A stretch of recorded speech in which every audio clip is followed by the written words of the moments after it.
అందరికీ నమస్తే. Welcome to Jyothi TV. ముందుగా ముఖ్యాంశాలు. కాంగ్రెస్ గెలిస్తే ధరణి బంగాళాఖాతానికి అన్న కేసీఆర్. ఆదిలాబాద్ జిల్లాను దత్తత తీసుకుంటాను అన్న రేవంత్ రెడ్డి. కేసీఆర్ బెదిరింపు రాజకీయాలకు పాల్పడుతున్నారంటున్న కిషన్ రెడ్డి. తనిఖీలే పంపకాలుగా మారాయంటున్న ప్రజలు. పలు చోట్ల నామినేషన్లు వెనక్కి తీసుకున్న కాంగ్రెస్ అభ్యర్థులు. వైజాగ్ బీచ్లో క్రికెట్ అభిమానుల సందడి. చంద్రబాబు బెయిల్ పిటిషన్పై విచారణ వాయిదా. ఆసుపత్రిలో ఊడిన పైకప్పు పెచ్చులు. MLA Nimmala Ramanaidu arrest. ఇంద్రకీలాద్రి దుర్గమ్మకు గాజుల అలంకరణ. ఎన్నికలు సమీపిస్తున్న వేళ కాంగ్రెస్ అభ్యర్థి మృతి. రికార్డుల మీద రికార్డులు బద్దలు కొట్టిన కోహ్లీ.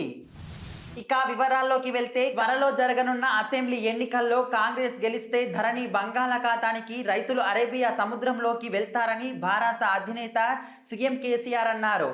ఆ పార్టీని గెలిపిస్తే దళారీ రాజ్యం వస్తుందని వ్యాఖ్యానించారు. తెలంగాణ ప్రజల కోసమే భారాస కృషి చేస్తుందని చెప్పారు.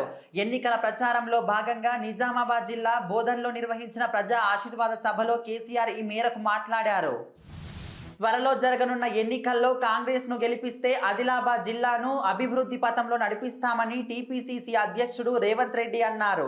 ఎన్నికల ప్రచారంలో భాగంగా ఆదిలాబాద్ జిల్లా బోధన్లో నిర్వహించిన కాంగ్రెస్ విజయభేరి సభలో ఆయన మాట్లాడుతూ, పార్టీ నష్టపోతుందని తెలిసిన సోనియా గాంధీ ప్రత్యేక రాష్ట్రం ఇచ్చారన్నారు. ఆత్మహత్యలు చేసుకున్న విద్యార్థుల కుటుంబాలను కేసీఆర్ పరామర్శించలేదని రేవంత్ రెడ్డి ఆరోపించారు. కాంగ్రెస్ పార్టీ అధికారంలోకి వస్తే 24 గంటల ఉచిత విద్యుత్ ఇస్తామని రేవంత్ రెడ్డి హామీ ఇచ్చారు. మహాలక్ష్మి పథకం ద్వారా ప్రతి మహిళకు నెలకు 2500 ఇస్తామన్నారు. కాంగ్రెస్ హయాంలో గ్యాస్ సిలిండర్ ధర 400 ఉండేది. మోదీ కేసీఆర్ కలిసి ప్రస్తుతం ఆ ధరను 1200 చేశారు. కాంగ్రెస్ పార్టీ గెలిస్తే బోధన్లో ప్రభుత్వ డిగ్రీ కళాశాల ఏర్పాటు చేసే బాధ్యతతో పాటు ఆదిలాబాద్ జిల్లాను నేను దత్తత తీసుకుంటానని రేవంత్ రెడ్డి అన్నారు. ఓటమి భయంతో సీఎం కేసీఆర్ బెదిరింపు రాజకీయాలకు పాల్పడుతున్నారని భాజపా రాష్ట్ర అధ్యక్షుడు జి కిషన్ రెడ్డి ఆరోపించారు. పలు చోట్ల నామినేషన్లు ఉపసంహరించుకోవాలని ఇతర పార్టీల అభ్యర్థులను బెదిరిస్తున్నారని ఆయన అన్నారు. పార్టీ రాష్ట్ర కార్యాలయంలో నిర్వహించిన మీడియా సమావేశంలో కిషన్ రెడ్డి ఈ మేరకు మాట్లాడారు. గజ్వేల్లో 114 మంది ధరణి బాధితులు నామినేషన్ వేశారు. కామారెడ్డిలోనూ 58 మంది నామినేషన్ దాఖలు చేశారు. నామినేషన్లు ఉపసంహరించుకోవాలని పోలీసులతో బెదిరింపులకు పాల్పడుతున్నారు. భాజపా తరఫున 39 మంది బీసీలు బరిలో ఉన్నారు. కాంగ్రెస్ 22 మంది బీసీలకు మాత్రమే టికెట్లు ఇచ్చింది. భారాస 23 మంది బీసీలకు మాత్రమే టికెట్లు కేటాయించింది. భాజపా మాత్రమే బీసీల గురించి ఆలోచించిందని ఆయన అన్నారు.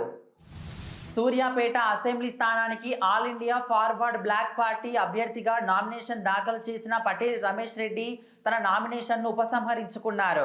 కాంగ్రెస్ నుంచి బీఫామ్ దక్కకపోవడంతో ఆయన రెబెల్గా నామినేషన్ వేశారు.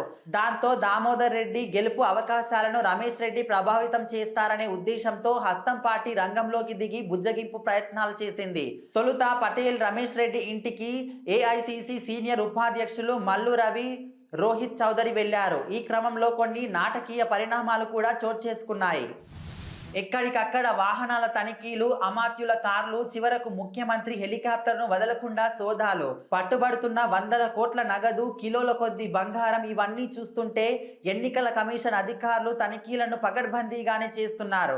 రాజకీయ నాయకులకు సరిపడా డబ్బులు అందట్లేదు అనుకోవడం సహజం. కానీ వాస్తవం వేరు. అధికారులు చేస్తున్న నిబంధనలేవి నాయకుల ముందు నిలవడం లేదు. తనిఖీల దారి తనిఖీలదే, పంపకం దారి పంపకానిదే అన్నట్లుగా ఉంది. ఎన్నికలంటేనే డబ్బు ప్రవాహంగా మారిన సంగతి అందరికీ తెలిసిందే. ధరలు పెరగడంతో ఖర్చులు మునుపటి కంటే రెట్టింపయ్యాయి. అయినప్పటికీ అభ్యర్థులు క్షేత్రస్థాయిలో ఖర్చుకు తగ్గట్లేదు. కొన్ని చోట్ల ఒక్కో అభ్యర్థి రోజువారీ ప్రచార ఖర్చు 50 లక్షలు దాటుతోంది. ఇంత డబ్బు ఎక్కడి నుండి తీసుకొస్తున్నారన్నది బ్రహ్మరహస్యంగా మారింది. కాంగ్రెస్ పార్టీ అధిష్టానం బుజ్జగింపుల హామీలతో పలు చోట్ల కాంగ్రెస్ రెబల్ అభ్యర్థులు వెనక్కి తగ్గుతున్నారు. తాము వేసిన నామినేషన్ను ఉపసంహరించుకున్నారు. ఇతర అవకాశాలు కల్పిస్తామని పార్టీ ముఖ్య నేతలు స్పష్టమైన హామీ ఇవ్వడంతో సూర్యాపేటలో పటేల్ రమేష్ రెడ్డి, ఇబ్రహీంపట్నంలో దండెం రామిరెడ్డి, జుక్కల్లో గంగారాం, బన్సువాడలో బాలరాజు, డోర్నకల్లో నెహ్రూ నాయక్, వరంగల్ వెస్టులో జంగా రాఘవరెడ్డి నామినేషన్లను ఉపసంహరించుకున్నారు. దీంతో కాంగ్రెస్ పార్టీకి రెబెల్స్ బెడద తప్పినట్లయింది. బుధవారంతో నామినేషన్లు ఉపసంహరణ గడువు ముగిసింది. నవంబర్ 30న పోలింగ్ జరగనుంది. విశాఖలో క్రికెట్ వరల్డ్ కప్ సందడి నడుస్తోంది. విశాఖ బీచ్లో కాళీమాత ఆలయం వద్ద ఇందిరా ప్రియదర్శిని స్టేడియంలో ఆంధ్ర క్రికెట్ అసోసియేషన్ ఆధ్వర్యంలో భారీ స్క్రీన్లను ఏర్పాటు చేశారు. భారత్ న్యూజిలాండ్ మధ్య సెమీఫైనల్ మ్యాచ్ను క్రికెట్ అభిమానులు ఉత్కంఠంగా తిలకిస్తున్నారు. వరుస విజయాలతో టీమిండియా మంచి ఫామ్లో ఉండడంతో ఈసారి ఖచ్చితంగా వరల్డ్ కప్ సొంతం చేసుకుంటుందని క్రికెట్ అభిమానులు ఆశాభావం వ్యక్తం చేస్తున్నారు. స్కిల్ డెవలప్మెంట్ కేసులో తెదేపా అధినేత చంద్రబాబు దాఖలు చేసిన బెయిల్ పిటిషన్పై హైకోర్టులో విచారణ గురువారానికి వాయిదా పడింది. ఇవాళ హైకోర్టులో సిఐడి తరపున ఏఏజీ పొన్నవోలు సుధాకర్ రెడ్డి వాదనలు వినిపించారు. మరోవైపు చంద్రబాబు కంటి ఆపరేషన్ ఆరోగ్య పరిస్థితి వివరాలను ఆయన తరపు న్యాయవాదులు హైకోర్టుకు సమర్పించారు. వైద్యుల సూచనల మేరకు నివేదికను మెమో ద్వారా కోర్టుకు అందించారు. కడప జిల్లా ప్రభుత్వ సర్వజన ఆసుపత్రిలో ప్రమాదం తప్పింది. ఆసుపత్రిలోని కుటుంబ నియంత్రణ అవార్డులో పైకప్పు పెచ్చులు ఊడిపడ్డాయి. సమయానికి ఎవరూ అక్కడ లేకపోవడంతో ప్రమాదం తప్పింది. ఇనుప చువ్వలు కనిపించే విధంగా పెచ్చులు ఊడిపోవడంతో ఆసుపత్రిలో ఉండాలంటేనే రోగులు ఆందోళన వ్యక్తం చేస్తున్నారు. కుటుంబ నియంత్రణ వార్డుకు పక్కనే ఉన్న మరో విభాగంలోనూ పైకప్పులు ఊడుతున్నాయి. అధికారులు స్పందించి దెబ్బతిన్న ప్రాంతాన్ని మరమ్మతులు చేయాలని రోగులు కోరుతున్నారు. పశ్చిమ గోదావరి జిల్లా పాలకొల్లులో తెదేపా ఎమ్మెల్యే నిమ్మల రామానాయుడును పోలీసులు ఈరోజు అరెస్టు చేశారు. పాలకొల్లు చూడు పేరుతో నిరసన కార్యక్రమంలో భాగంగా పెంకిళ్లపాడు టిడ్కో గృహాల వద్ద వంటవార్పు కార్యక్రమానికి ఎమ్మెల్యే పిలుపునిచ్చారు. దీనికి పోటీగా వైకాపా పాలకొల్లు నియోజకవర్గ ఇన్ఛార్జ్ గోడాల గోపి ఆధ్వర్యంలో అదే ప్రాంతంలో నిజం చెబుతా నిరసన కార్యక్రమాన్ని చేపట్టారు. అనుమతి లేదంటూ రెండు పార్టీల కార్యక్రమాలను పోలీసులు అడ్డుకున్నారు. అయినప్పటికీ నిరసన వ్యక్తం చేసేందుకు తెదేపా శ్రేణులు లబ్ధిదారులు ఎమ్మెల్యే నిమ్మల ఇంటి వద్దకు చేరుకున్నారు. మరోవైపు ఎమ్మెల్యేను పోలీసులు గృహ నిర్బంధం చేశారు. దీంతో పోలీసులు తెదేపా కార్యకర్తల మధ్య తీవ్ర స్థాయిలో తోపులాట జరిగింది. ఇంద్రకీలాద్రి జగన్మాత దుర్గమ్మను గాజులతో ప్రత్యేకంగా అలంకరించారు. 5 లక్షల గాజులను దాతలు విరాళంగా ఇచ్చారు. మల్లికార్జున మహా మండపంలో సేవా సిబ్బంది 3 రోజులుగా వాటిని దండలుగా తయారు చేశారు. ఈ రోజు రంగురంగుల గాజులతో వెలుగులు ప్రసాదించే దుర్గమ్మగా అమ్మవారు భక్తులకు దర్శనమిచ్చారు. అసెంబ్లీ ఎన్నికల వేళ రాజస్థాన్కు చెందిన కాంగ్రెస్ అభ్యర్థి సిట్టింగ్ ఎమ్మెల్యే గుర్మిత్ సింగ్ కునార్ కన్నుమూశారు. కరణ్పూర్ అసెంబ్లీ సెగ్మెంట్ నుంచి మరోసారి బరిలో ఉన్న ఆయన కొంతకాలంగా అనారోగ్యంతో బాధపడుతున్నారు. ఈ క్రమంలో ఢిల్లీలోని ఎయిమ్స్లో చికిత్స పొందుతూ తుదిశ్వాస విడిచారు.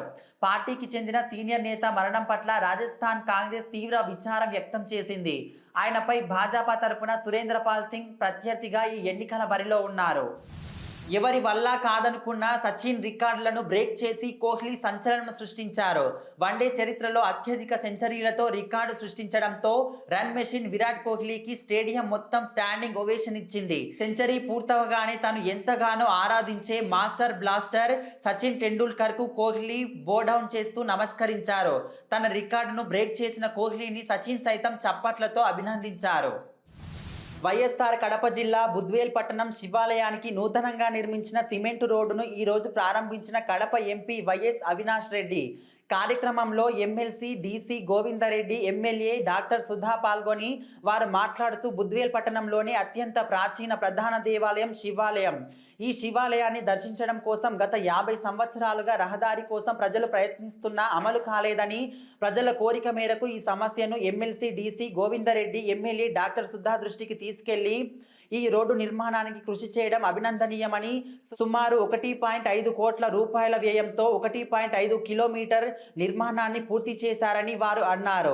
ప్రజల అభివృద్ధి కోసం మన ప్రభుత్వం కృషి చేస్తుందని తెలిపారు. ఈ కార్యక్రమంలో వైఎస్ఆర్సీపీ సీనియర్ నాయకులు Singasani Shivayya, Singasani Guru Mohan, municipal chairman Rajagopal Reddy, YS చైర్మన్లు సాయి కృష్ణ, గోపాలస్వామి, డైరెక్టర్లు, కన్వీనర్లు, నాయకులు, సర్పంచులు, కౌన్సిలర్లు, మున్సిపల్ అధికారులు తదితరులు పాల్గొన్నారు.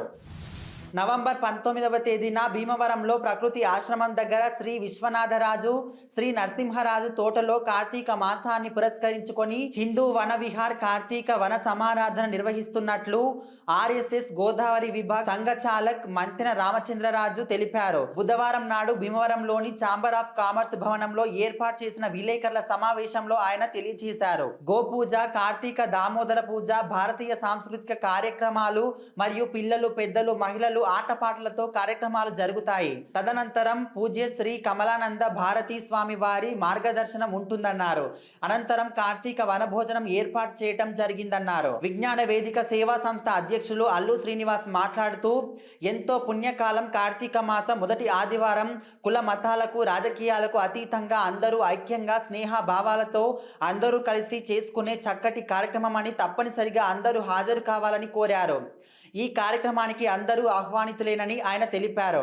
మట్టపర్తి మురళీకృష్ణ, హరికృష్ణ, గొంతిన శ్రీనివాస్, కోప్పర్తి శ్రీనివాస్, మజ్జి మహేష్, వనమా శ్రీకాంత్, గరికముక్కు సుబ్బయ్య, విజ్ఞాన వేదిక సేవా సంస్థ అధ్యక్షులు అల్లు శ్రీనివాస్ తదితరులు పాల్గొన్నారు. ఇది ఆదివారం హిందూ వనవిహార్ పేరుతో కార్తీక వన సమారాధన భీమవరం పట్టణవాసులంతా కలిపి జరుపుకుంటున్న పండగ ఇది. సుమారుగా 8 గంటలకి కార్తీక దామోదర పూజ, గోపూజతో కార్యక్రమం ప్రారంభమవుతుంది. తర్వాత పూజ్య స్వామీజీ కమలానంద భారతి భువనేశ్వరి పీఠం గన్నవరం వారి మార్గదర్శనం ఉంటుంది. అనేక రకమైన సాంస్కృతిక కార్యక్రమాలు ఉంటాయి. ఇంతటితో వార్తలు సమాప్తం. జ్యోతి టీవీని లైక్ చేయండి, షేర్ చేయండి, సబ్స్క్రైబ్ చేయండి. ధన్యవాదాలు.